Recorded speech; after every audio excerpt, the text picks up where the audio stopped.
ನಮಸ್ಕಾರ.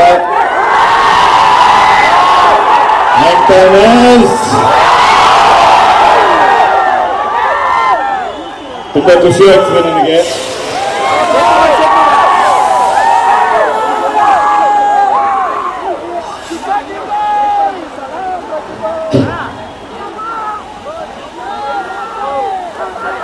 ಇವತ್ತು ಬರೋದಕ್ಕೆ ಮುಖ್ಯವಾದ ಕಾರಣ ಆಗ್ಲೇ ಎಲ್ಲರೂ ಹೇಳಿದ್ರು, ನಿಮಗೂ ಗೊತ್ತು.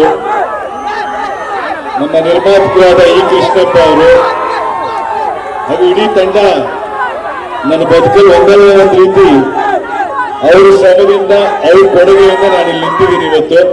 ಸೊ ಅದಕ್ಕೋಸ್ಕರ ಇಲ್ಲಿ ಬಂದಿದ್ದೀನಿ. ನಾನು ಮೊದಲೊಂದು ಚಿಕ್ಕ ಇನ್ಸಿಡೆಂಟ್ ಹೇಳಕ್ ಇಷ್ಟಪಡ್ತೀನಿ. ಯಾವ ತರ ವ್ಯಕ್ತಿತ್ವ ಇ ಕೃಷ್ಣಪ್ಪ ಅವ್ರದ್ದು ಅಂತ ಹೇಳೋದಕ್ಕೆ. ಇವತ್ತು ಅವ್ರು ನನ್ನ ಹೊಗಳ್ತಾ ಇದ್ದಾರೆ, ನಾನ್ ಬಂದಿದ್ದಕ್ಕೆ ಥ್ಯಾಂಕ್ಸ್ ಅಂತ ಇದ್ದಾರೆ. ಬಟ್ ನಾನೊಂದು ಮಾತು ಹೇಳ್ಬೇಕು, ನಾನು ಸೀರಿಯಲ್ ಸಾಮಾನ್ಯ ಇರೋ ಚಾನ್ಸ್ ಬರುತ್ತಲ್ಲ, ಎಲ್ಲರೂ ಕೇಳ್ತಾ ಇದ್ರು ನೆಕ್ಸ್ಟ್ ಏನ್ ಮಾಡ್ತೀಯಪ್ಪ, ಯಾಕಂದ್ರೆ ನಾನು ಸೀರಿಯಲ್ ಆಕ್ಟ್ ಮಾಡಬೇಕಾದ್ರೆ ತುಂಬಾ ಜನ ಮಾತಾಡ್ತಾ ಇದ್ರೆ ಹುಡುಗ ಹೀರೋ ಆಗ್ಬೋದು, ಒಂದಲ್ಲ ಒಂದಿನ ಹೀರೋ ಆಗ್ತಾನೆ ಅಂತ ತುಂಬಾ ಜನ ಮನೇಲಿ ಮಾತಾಡ್ತಿದ್ವಿ ಅಂತ ನನಗೆ ಹೇಳ್ತಾರೆ. ಆ ಒಂದು ದಿನಗಳಲ್ಲಿ ಸುಮಾರು ಸಿನಿಮಾ ನನಗೆ ಆಫರ್ ಬರ್ತಾ ಇತ್ತು. ನಾನು ಕತೆ ಕೇಳ್ತಾ ಇದ್ದೆ, ಕತೆ ಸರ್ ಸ್ಟೋರಿ ಏನು ಅಂತ ಕೇಳೋದಕ್ಕೆ ಬೇಜಾರು ಮಾಡ್ಕೊಂಡ್ಬಿಡ್ತಾ ಇದ್ರು ಎಲ್ಲರೂ. ಏನಪ್ಪ ಅವ್ರಿಗೆ ಇಷ್ಟೊಂದು ಕೊಟ್ಟು ಸ್ಟೋರಿ ಕೇಳ್ತಾನೆ, ಚಾನ್ಸ್ ಕೊಟ್ರಿ ಅಂತ. ನಂದೇನಂದ್ರೆ ನನಗ್ ಗೊತ್ತಿಲ್ಲದೆ, ನನಗ್ ನಂಬಿಕೆ ಇದೆ, ನಾನು ಏನ್ ಕೆಲಸ ಹೆಂಗ್ ಮಾಡೋದಕ್ಕೆ ಸಾಧ್ಯ ಹೇಳಿ. ಸೊ ಅದರಿಂದ ನಾನು ಸಾಕಷ್ಟು ಸಿನಿಮಾಗಳು ಮಾಡಿರಲಿಲ್ಲ. ಯಾವ್ದೋ ಒಂದು ಸಿನಿಮಾ ಇದು ಮಾತಾಡ್ತೀನಿ, 2 ನಿಮಿಷ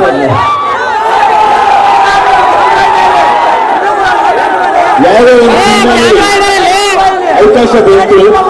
ಒಬ್ಬ ಮ್ಯಾನೇಜರ್ ನನಗೆ ಹೇಳ್ಕೊಡಿಸಿದ್ರು, ಇಲ್ಲ ನೀವು ಕೂತ್ಕೊಂಡು ನಾನು ಇಂಪ್ರೂವ್ ಮಾಡ್ತೀನಿ, 2 ನಿಮಿಷ ನನಗೆ ಅವಕಾಶ ಬಂತು. ನಾನು ಶೂಟಿಂಗ್ ಕಂಟಿನ್ಯೂಸ್ ಮಾಡ್ತಿದ್ದೆ, ಹೋಗಕ್ಕಾಗಿರ್ಲಿಲ್ಲ. ಒಂದಿನ ಹೋದೆ, ಕೆಳಗಡೆ ಪ್ರೊಡಕ್ಷನ್ ಮ್ಯಾನೇಜರ್ ಸಿಕ್ಕಿದ್ರು. ಸಿಕ್ಕಿದ ತಕ್ಷಣ ಎಲ್ಲಿ ಸರ್ ನಿಮ್ ನಂಬರ್ ಎಲ್ಲಿಂದ ಹುಡ್ಕೋದ್ ಸರ್, ಕೈಗೆ ಸಿಗಲ್ವಲ್ಲ, ನೀವು ಅವತ್ತಿಂದ ನೀವು ಮೀಟ್ ಮಾಡ್ಬೇಕು ಅಂತ ನಮ್ಮ ಡೈರೆಕ್ಟರ್ ಪ್ರೊಡ್ಯೂಸರ್ ನೀವೇ ಬೇಕು ಅಂತ ಕಾಯ್ತಾ ಇದಾರೆ ಅಂತ ಹೇಳಿದ್ರು. ಅಲ್ಲ ಸರಿ ಅಂತ ನಾನು ಹೋದೆ. ಮೇಲೋಗಿ ಆ ಹೋಟೆಲ್ ರೂಮ್ ಇತ್ತು, ರೂಮ್ ಒಳಗೆ ಹಿಂಗೆ ಎಂಟರ್ ಆದ ತಕ್ಷಣ ಅವ್ರಿಗೆ ನೋಡಿದ್ರು. ನನ್ನ ನೋಡ್ಬಿಟ್ಟು ಯಾರು ಏನ್ ಹೇಳಿ ಏನಾಗ್ಬೇಕಿತ್ತು ಅಂದ್ರು. ಕೆಳಗಡೆ ಮ್ಯಾನೇಜರ್ ಹೇಳಿದ್ದ ನಿಮಗೋಸ್ಕರ ಹುಡುಕಾಡ್ತಿದಾರೆ ಸರ್ ಅಂತ. ಮೇಲೋದ್ರೆ ಹಂಗಂದ್ರು. ನನಗ್ ಸ್ವಲ್ಪ ಗೊತ್ತಾಯ್ತು, ಯಾಕೆ ಲವ್ ಮಾಡ್ತಿದಾರಲ್ಲಪ್ಪ ಇವರು ಅಂತ. ನಮ್ಗಂತ ವಿಷಯ ಬಂದ್ರೆ ಸ್ವಲ್ಪ ಟ್ರಿಗರ್ ಆಗುತ್ತೆ ನ್ಯಾಚುರಲ್ ಆಗಿ. ಹೇಳಿ ಸರ್ ಏನ್ ಸಮಾಚಾರ, ಹಿಂಗ್ ಬರಕ್ ಕೇಳೋದು ಅಂತ ಅಂದ್ರು. ಫೋಟೋ ಇದೆಯಾ ನಿಮ್ದು ಅಂದ್ರು. ಇಲ್ಲ ಫೋಟೋ ಇಲ್ಲ ಅಂದ್ರು. ಏನ್ರಿ ಆಕ್ಟರ್ ಆಗ್ಬೇಕು ಅಂತಿದ್ರ, ಫೋಟೋ ತೆಗ್ಸಲ್ವಾ ಅಂದ್ರು. ಸರ್ ನಾನು ಫೋಟೋ ತಗೊಂಡು ಎಲ್ಲಿ ಹೋಗಿಲ್ಲ ಸರ್, ಕೆಲಸ ಕೊಡ್ತಾರೆ ಅದನ್ನ ಭಕ್ತಿಯಿಂದ ಅದಾದ್ಮೇಲೆ ಕತೆ ಕೇಳೋದಕ್ಕೆ ಕತೆ ಇರ್ಲಿಲ್ಲ, ಅವತ್ತು ಬಿಟ್ಟು ಬಂದ್ಬಿಟ್ಟೆ. ಅದಾಗಿ ಸ್ವಲ್ಪ ದಿನ ಆದ್ಮೇಲೆ ಈ ಮೊಗ್ಗಿನ ಮನಸ್ಸು ಅನ್ನೋ ಚಿತ್ರ ಮುಂಗಾರು ಮಳೆ ನಿರ್ಮಾಪಕರು ಅನೌನ್ಸ್ ಮಾಡಿದ್ರು. ರಾಧಿಕಾ ನನ್ನ ಫ್ರೆಂಡು.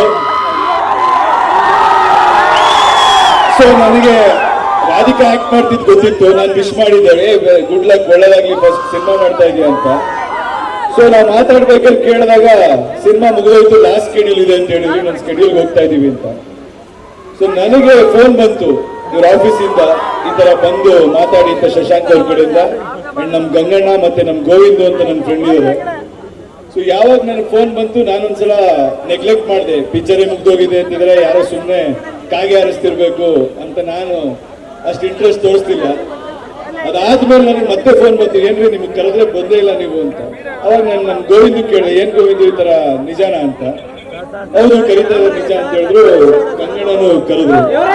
ನೆಕ್ಸ್ಟ್ ಅವಾಗ ರಾಧಿಕನ್ ಫೋನ್ ಮಾಡಿದೆ ನಾನು, ಏನಮ್ಮ ಈ ತರ ಹೇಳ್ತಾ ಇದಾರೆ, ಪಿಕ್ಚರ್ ಮುಗಿದೋಯ್ತು ಅಂತ ನೀನ್ ಹೇಳ್ತೀನಿ, ಏನೋ ಕರೀತಾ ಇದ್ದಾರೆ ಅಂತ. ಸೊ ಅವಾಗ ಅಲ್ಲಿ ಆಕ್ಟ್ ಮಾಡ್ಬೇಕಾಗಿತ್ತು, ಟಾಲೆಂಟ್ ಆಗಿತ್ತು ಅಂದ್ಬಿಟ್ಟು ಅಲ್ಲಿ ನನಗೆ ಚಾನ್ಸ್ ಸಿಕ್ತು. ಬಟ್ ಅವತ್ತು ನಾನು ಹೊರಗೆ ಹೋದಾಗ ಫಸ್ಟ್ ನಿರ್ದೇಶಕರು ಸಿಕ್ಕಿದ್ರು. ಅವ್ರ ಕತೆ ಕೇಳಿದ ತಕ್ಷಣ ನೀಟಾಗಿ ಕತೆ ಹೇಳ್ಬಿಟ್ಟು ಸಾಂಗ್ಸು ಕೇಳಿಸ್ಬಿಟ್ರು ಶಶಾಂಕ್ ಅವರು. ಸೊ ಅದಕ್ಕೆ ನನಗೆ ಇವತ್ತಿಗೂ ಅವ್ರ ಮೇಲೆ ಅದೇ ರೆಸ್ಪೆಕ್ಟ್. ಅವತ್ತು ನನ್ನ ನಡೆಸ್ಕೊಂಡ ರೀತಿಗೆ. ಆಮೇಲೆ ಗಂಗಣ್ಣ ಒಳಗಡೆ ಕರ್ಕೊಂಡು ಹೋದ್ರು. ಇವ್ರದೊಂದು ಚೇಂಬರ್ ಇತ್ತು ಈ ಕೃಷ್ಣಪ್ಪ ಅವ್ರದ್ದು. ಕೃಷ್ಣಪ್ಪ ಸರ್ ಒಳಗೆ ಕೂತಿದ್ರು.